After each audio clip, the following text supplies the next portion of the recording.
Heroine दलित थी तो लोगों ने थिएटर जला दिया। जमीनें बेचकर जेसी डैनियल ने बनाई थी पहली मलयाली फिल्म, फिर डेंटिस्ट बनकर गुजारी जिंदगी। क्या आपने कभी सुना है किसी ऐसे इंसान के बारे में जिसने सिनेमा के लिए सब कुछ खो दिया? एक सपना देखा था मलयालम फिल्म इंडस्ट्री को जन्म देने का, लेकिन बदले में क्या मिला? न कोई सम्मान, न पहचान, सिर्फ तिरस्कार और तन्हाई। ये कहानी है उस शख्स की जिसने पहला कदम रखा और पीछे रह गया। नाम था जेसी डैनियल, और यही है भारतीय सिनेमा की सबसे दुखद मगर सबसे प्रेरक कहानी, जो आपको आज तक किसी ने नहीं बताई। आज की अनसुनी दास्तान है मलयाली सिनेमा की शुरुआत करने वाले जेसी डैनियल की, जिन्होंने सिनेमा बनाने का इकलौता सपना पूरा करने के लिए अपना सब कुछ दांव पर लगा दिया। सालों की मेहनत से ये सपना तो साकार हुआ, लेकिन एक फैसले से इस सपने ने भयावह रूप ले लिया। वो फैसला था जातिवाद को नकार कर एक दलित लड़की को फिल्म में हीरोइन बना लेना। इस फैसले की सजा उन्हें समाज ने दी। गांव के इकलौता थिएटर जला दिया। इससे बच निकले तो गुमनामी में रहने के लिए जद्दोजहद करनी पड़ी। सालों बाद उन्हें मलयाली सिनेमा का पितामह कहा गया, लेकिन तब तक काफी देर हो चुकी थी। आज केरल का सबसे बड़ा अवार्ड डैनियल के नाम है, हालांकि जीते जी कभी उन्हें वो सम्मान नहीं मिल सका जिसके वो हकदार थे। आज के इस वीडियो में सुनिए और देखिए मलयाली सिनेमा को बनाने और तराशने वाले जेसी डैनियल के सपने की अधूरी कहानी, जिसने उनकी जिंदगी बर्बाद कर दी। 15 साल की उम्र में लिख दी थी पहली बुक। तमिलनाडु में जेसी डैनियल का जन्म हुआ। बचपन से ही जेसी डैनियल अपने गांव में होने वाले नाटक देखकर बेहद खुश हुआ करते थे। पढ़ाई में अव्वल थे और समय से आगे की सोच रखते थे। 1913 में जेसी डैनियल को पता चला कि बॉम्बे में किसी दादा साहेब फाल्के नाम के आदमी ने सिनेमा की शुरुआत की है, जिसे सुनकर वो बेहद खुश हुए। उनमें खुद भी लिखने और अपनी बात समझाने की वो कला थी कि महज 15 साल की उम्र में पहली बुक लिखी, जिसका नाम था Indian art of fencing and sword play. गांव से ही स्कूली शिक्षा लेने के बाद उन्होंने त्रिवेंद्रम के महाराजा कॉलेज से पढ़ाई पूरी की। प्रोग्रेसिव इंडिया में कई बड़े बदलाव हो रहे थे, लेकिन सबसे ज्यादा चर्चा थी सिनेमा की। जेसी डैनियल समझ चुके थे कि आने वाले कुछ ही सालों में सिनेमा पूरे देश में मनोरंजन का सबसे बड़ा जरिया होगा। इसी सोच के साथ उन्होंने खुद फिल्म बनाने का फैसला कर लिया, क्योंकि उस समय तक केरला में सिनेमा का नामो निशान तक नहीं था। वो सिनेमा से जुड़ी बारीकियां सीखने सीधे मद्रास यानी चेन्नई पहुंच गए, जहां सिनेमा की शुरुआत हो चुकी थी। 1917 में मद्रास में ही साउथ की पहली टॉकीज खुली थी। 2013 में जेसी डैनियल पर फिल्म सेल्यूलॉइड बन चुकी है, जिसमें पृथ्वीराज सुकुमारन ने उनका रोल प्ले किया था। फिल्म को एक नेशनल अवार्ड समेत 7 केरला स्टेट फिल्म अवार्ड मिले हैं। जिस भी स्टूडियो गए वहां से भगा दिया गया। किसी से मदद मांगी तो बेइज्जती के साथ सिर्फ निराशा ही मिली। मद्रास से सही जानकारी न मिलने पर वो बॉम्बे चले गए, जो सिनेमा का केंद्र था। कुछ स्टूडियो ने जब अंदर आने से रोका तो जेसी डैनियल ने तरकीब लगाई। वो खुद का परिचय केरल से आए एक स्कूल टीचर के रूप में करवाते थे, जो अपने स्टूडेंट्स को सिनेमा के बारे में सिखाना चाहता है। उनके इस झूठ से उन्हें स्टूडियो में एंट्री तो मिली, लेकिन वो कुछ खास सीख नहीं सके। वो वापस केरला लौट आए और लगातार father of India cinema Dada Saheb Phalke को खत लिखने लगे। कई महीनों के इंतजार के बाद आखिरकार एक दिन उन्हें जवाब मिल गया। जवाब में उन्हें पता भेजकर बॉम्बे बुलाया गया। उन्होंने तुरंत सामान बांधा और सीधे इस बड़े सफर पर निकल पड़े।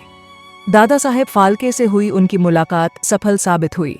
उन्होंने जेसी डैनियल को न सिर्फ शूटिंग की बारीकियां सिखाईं, बल्कि उन्हें जरूरी इक्विपमेंट्स और कुछ गाइड बुक खरीदने के लिए सही जगह बताई। अब मलयाली सिनेमा की शुरुआत करने के लिए जेसी डैनियल के सामने आर्थिक संकट था। उनके पास महंगा कैमरा खरीदने, सेट बनाने और लोगों को हायर करने के पैसे नहीं थे। ऐसे में उन्होंने अपनी पुश्तैनी जमीन बेच दी। एकड़ों की जमीन के उस जमाने में जेसी डैनियल को 4 लाख रुपए मिले थे, जो एक बड़ी रकम थी। जमा किए हुए पैसों से उन्होंने बॉम्बे से एक कैमरा मंगवा लिया। डैनियल के घर की तस्वीर। छोटे से स्टूडियो में हुई पहली मलयाली फिल्म की तैयारी। जेसी डैनियल ने केरल में the Travancore national picture studio बनाया। ये स्टूडियो आज भी त्रिवेंद्रम के पत्तोम के पास पब्लिक सर्विस कमीशन ऑफिसर के पास है। आखिरकार वो अपना सपना पूरा करने के बेहद करीब थे। नए नए बने स्टूडियो के एक छोटे से कमरे में बैठकर जेसी डैनियल ने अपनी फिल्म की स्क्रिप्ट तैयार कर ली, जिसे नाम दिया गया द लॉस्ट चाइल्ड। पत्नी और कुछ करीबियों ने समझाया कि गांव में इंग्लिश नाम कैसे चलेगा, तो उन्होंने फिल्म का नाम विगता कुमारम कर लिया। फिल्म शुरू करने के लिए जेसी डैनियल को एक लड़की की तलाश थी जो उनकी फिल्म में नायर महिला सरोजनी का रोल निभा सके। जब गांव में उन्हें कोई लड़की नहीं मिली तो वो अपने दोस्त के कहने पर बॉम्बे गए। बॉम्बे में उनकी मुलाकात एंग्लो इंडियन एक्ट्रेस मिस लाला से करवाई गई, जो कई माइथोलॉजिकल फिल्मों में रानी या देवी का रोल कर चुकी थीं। जैसे ही जेसी डैनियल ने मिस लाला को बताया कि वो एक सोशल ड्रामा फिल्म बना रहे हैं जिसमें उन्हें नायर कास्ट महिला मांग पूरी करनी पड़ी, जेसी डैनियल ने तुरंत उन्हें 10,000 रुपए दिए और फर्स्ट क्लास की टिकट करवाकर साथ आने के लिए राजी कर लिया। त्रिवेंद्रम स्टेशन में जब मिस लाला के लिए तांगा बुलाया गया तो वो मोटर गाड़ी की डिमांड करने लगी। उनका कहना था कि वो एक हीरोइन है और मामूली तांगे में नहीं बैठेंगी। त्रिवेंद्रम जैसे छोटे से गांव में मोटर गाड़ी मिलना असंभव जैसा था। इसके बावजूद उन्होंने पैलेस से गाड़ी मंगवाकर उन्हें स्टूडियो पहुंचाया। मिस लाला ने जैसे ही देखा कि उनके रुकने का इंतजाम स्टूडियो में है तो उन्होंने गाड़ी से उतरने से इनकार कर दिया। शर्त रख दी कि अगर फिल्म में काम करवाना है तो शाही पैलेस में ठहरने का इंतजाम करवाओ। जेसी डैनियल उन्हें समझाते रहे कि पैलेस में कमरा लेना तो दूर, उन्हें वहां जाने की भी इजाजत नहीं है। मिस लाला ने यह सुनकर सीधे फैसला कर लिया कि वो फिल्म में काम नहीं करेंगी। वो बिना गाड़ी से उतरे और बिना रुपए लौटाए स्टेशन लौट गईं और अगली ट्रेन से बॉम्बे। मिस लाला के भाग जाने से जेसी डैनियल समझ चुके थे कि फिल्म बनाना आसान नहीं है। फिल्म रुक गई, जिससे वो निराश हो गए। इस समय उनका एक दोस्त फरिश्ता बनकर सामने आया। वो जेसी डैनियल को अपने साथ एक पास गांव का नाटक देखने गया, जहां रोजाना रोजम्मा नाम की गांव की एक दलित लड़की नाटक किया करती थी। जेसी डैनियल ने उस लड़की को देखते ही फिल्म में सरोजनी का रोल देने का फैसला कर दिया। जब रोजम्मा के परिवार से बात की गई तो उन लोगों ने साफ इनकार कर दिया। हालांकि इस काम के लिए जब जेसी डैनियल ने उन्हें रोज की 5 रुपए फीस देने को कहा तो वो भी राजी हो। आखिरकार फिल्म बनना शुरू हो ही गई। फिल्म विगता कुमारम में रोजम्मा हीरोइन बनी और जेसी डैनियल खुद हीरो बने। जेसी डैनियल प्रोडक्शन का काम किया। मामूली एडिटिंग के अलावा उन्होंने खुद रील प्रोसेस की। 30 अक्टूबर 1928 को तिरुवनंतपुरम के कैपिटल सिनेमा हॉल में फिल्म विगता कुमारम को रिलीज किया जाने वाला था। जेसी डैनियल चाहते थे कि इस फिल्म के प्रीमियर के दिन शहर के नामी लोग पहुंचे, जिससे लोगों तक इसकी जानकारी पहुंचाई जा सके। तिरुवनंतपुरम के कैपिटल सिनेमा हॉल की तस्वीर, जहां पहली बार फिल्म विगता कुमारत को दिखाया गया था। जैसे ही जेसी डैनियल न्योता लेकर ऊंची जाति के लोगों के पास गए तो हर किसी ने ये कहते हुए आने से इनकार कर दिया कि वो दलित लड़की की फिल्म नहीं देखेंगे और न ही उसके साथ एक ही कमरे में बैठेंगे। मामला संभालते हुए जेसी डैनियल ने यह कहकर उन लोगों को मनाया कि फिल्म की हीरोइन वहां मौजूद नहीं होगी। जेसी डैनियल ने अपने studio the Travancore national picture के नाम से फिल्म विगता कुमारम के बारे में अखबार में इश्तिहार छपवाया था। ऊंची जाति के तमाम लोगों के विरोध के बावजूद फिल्म रिलीज हुई। जैसे ही फिल्म में एक सीन दिखाया गया जिसमें जेनियल दलित पीके रोजी के बालों में लगा फूल चूमते हैं तो थिएटर में मौजूद लोग भड़क गए। लोगों ने स्क्रीन पर पत्थर फेंकने शुरू कर दिए और शो बीच में ही रुक गया। बाहर निकलकर भीड़ ने उस थिएटर को जला दिया। भड़की भीड़ रोजी की जान लेने पर आमादा हो गई।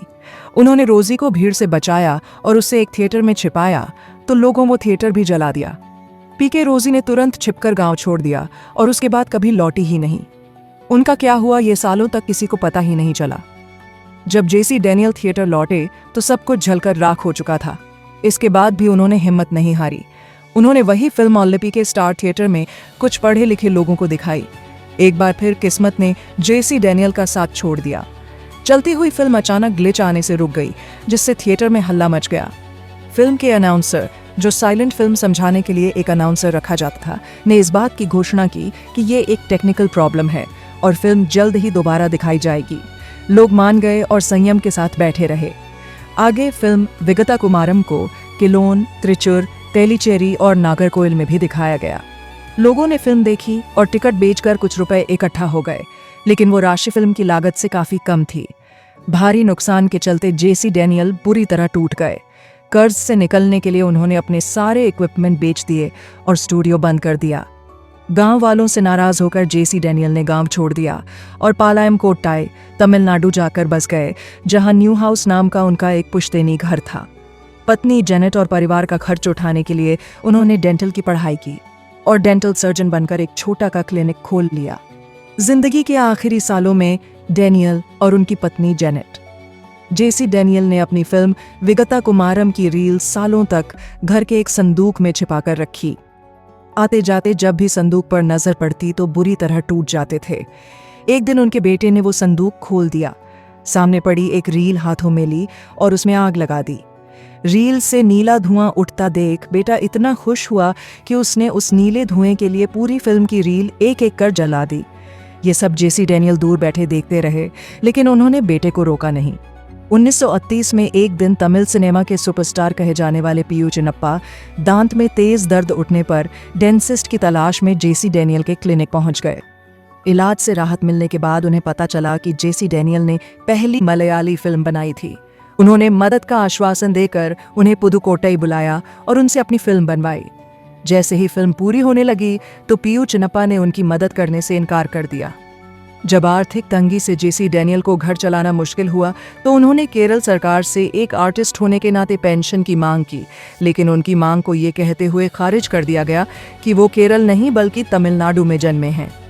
जर्नलिस्ट चलंगट गोपाल कृष्ण द्वारा ली गई डैनियल की तस्वीर सालों बाद एक जर्नलिस्ट की मदद से कहे गए फादर ऑफ मलयाली सिनेमा। सालों बाद 1960 में जर्नलिस्ट चलंगट गोपाल कृष्ण ने अपने आर्टिकल और किताबों में जेसी डैनियल के संघर्ष की दास्तान बयां कर ये साबित किया कि उन्होंने ही मलयाली सिनेमा की नींव रखी थी। हालांकि सरकार ने इस बात को भी ये कहकर खारिज कर दिया कि जेसी डैनियल मलयाली नहीं है। अगर उन्हें पेंशन चाहिए तो उन्हें तमिलनाडु सरकार से अपील करनी होगी। जर्नलिस्ट गोपाल कृष्ण ने उनके लिए कैंपेन किया और आखिरकार सरकार से उनका हक दिलवाया। उन्हें मलयाली सिनेमा के नामी लोगों के सामने सम्मानित भी किया गया, हालांकि उन्हें कोई आर्थिक मदद नहीं दी गई। आखिरकार बीमारी से लड़ते हुए 27 अप्रैल 1975 को 75 साल की उम्र में उनका निधन हो गया। ये शायद उनका सिनेमा के लिए प्यार ही था कि मौत के ठीक पहले भी वो साथ बैठी पत्नी जेनेट से अपनी फिल्म विगता कुमारम की ही बात कर रहे थे। वो जमाना चला गया जब जेसी डैनियल को भुला दिया गया था। अब एक नया भारत है जो अपने सच्चे नायकों को पहचानता है। वो अकेले लड़े, लेकिन आज हम सब मिलकर उनकी कहानी को जिंदा कर सकते हैं, क्योंकि सिनेमा सिर्फ मनोरंजन नहीं, ये एक क्रांति है और जेसी डैनियल उस क्रांति के पहले सिपाही थे। अगर आपने आज उनकी कहानी जानी है तो ये आपकी भी जिम्मेदारी है कि कोई और भी इसे जाने।